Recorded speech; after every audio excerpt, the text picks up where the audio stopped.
Paul starts off this hour in Orlando, Florida. Hey, Paul, how are you? Well, I'm hanging in there, Mr. Ramsey. Uh-oh. What's going on? Well, I'm 78 years old. My wife is 76. 14 months ago, I went through a quadruple heart bypass surgery and a valve replacement. Wow. My wife is in the hospital right now. She's had a major stroke. Oh, I'm sorry.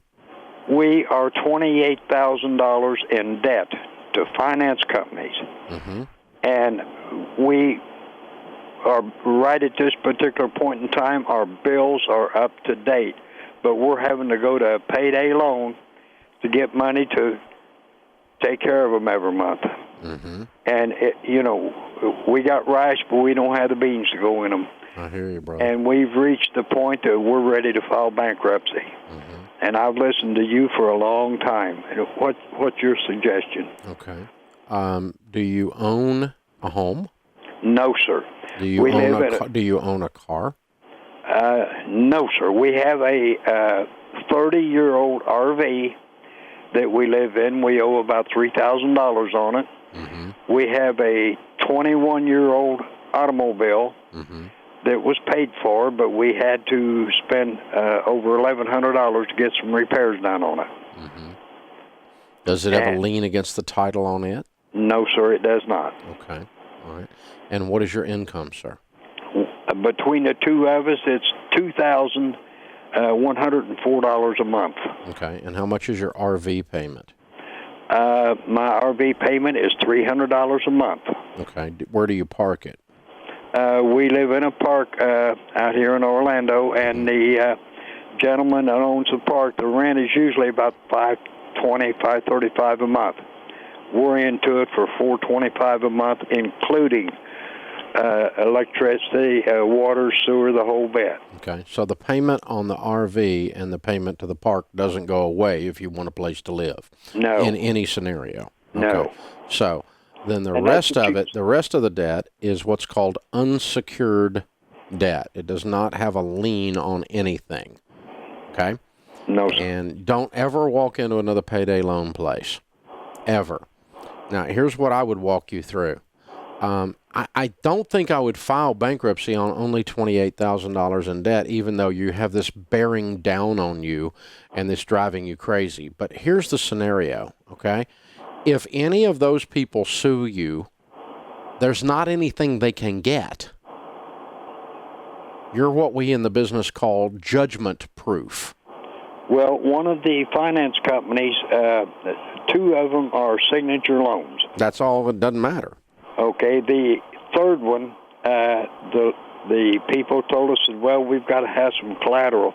I said, I don't have any. Well, make up something and put it down as long as it comes to $5,000. What did you put down? I put down a couple of television sets, computers, fishing equipment and stuff like that, and we didn't have it. And I told her, I said, we don't have that stuff. Okay. Well, it's here on paper. That's all that matters. Okay, so they encourage you to commit fraud, and you did. Okay. Yes, sir. So that's going to be a problem for them and for you if they want to get nasty. But yeah. Bottom line is they can't repost stuff that's not there. Yeah. Okay, so none of these people can get paid unless you choose to pay them, because if they sue you, they can't get anything. There's nothing to get. Yeah. Okay, that's my point. And that puts you in a good position in terms of working with them long term. So given that situation, here's what I would do if I were in your shoes. The first thing you buy out of your $2,100 is food.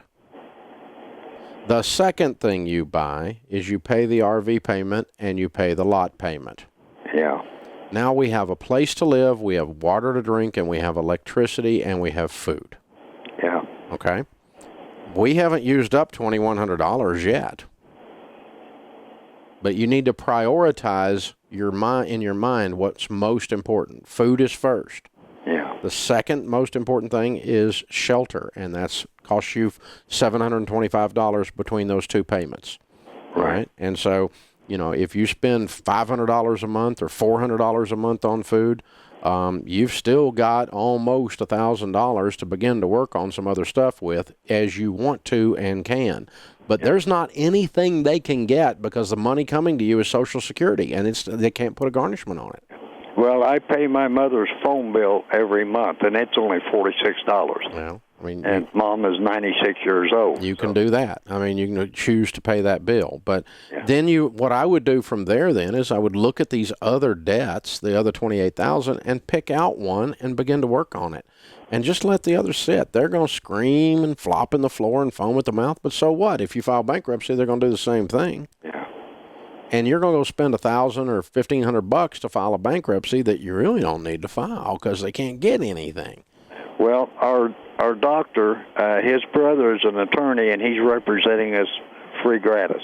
On the bankruptcy? And, yeah, that's what he suggested we do. Okay, well, if he will file the bankruptcy for free, then if you want to do it, that's fine. You've cleared it all up. Yeah. But then from this point forward, you've got $2,100 minus $725 minus food, and you don't ever do anything else except with cash the rest of your life.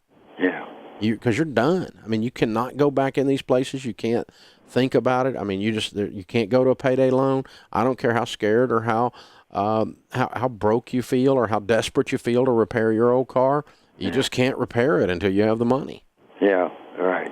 But a bankruptcy will clean this up, and if he'll do it for free, you're clearing off $28,000 worth of stuff, and you are legitimately broke. There's no question about that.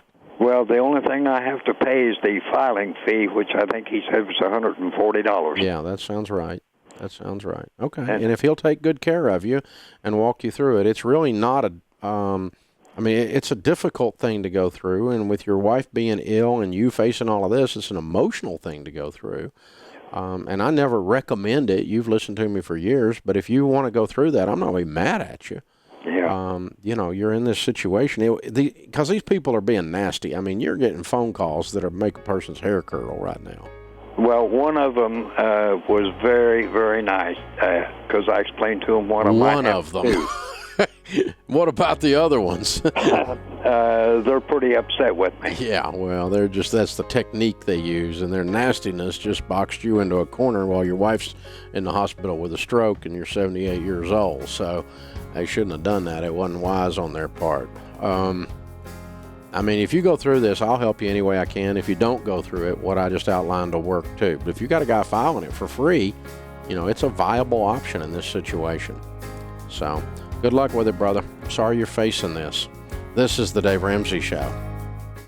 Hey guys, thanks for watching. If you enjoyed this video, click the subscribe button to get the latest content and check out these other great clips from the show. You can do this. That really is the message. Whether you've got $270,000 in student loan debt or $27,000, whether you've got a $50,000 income or a $500,000 income,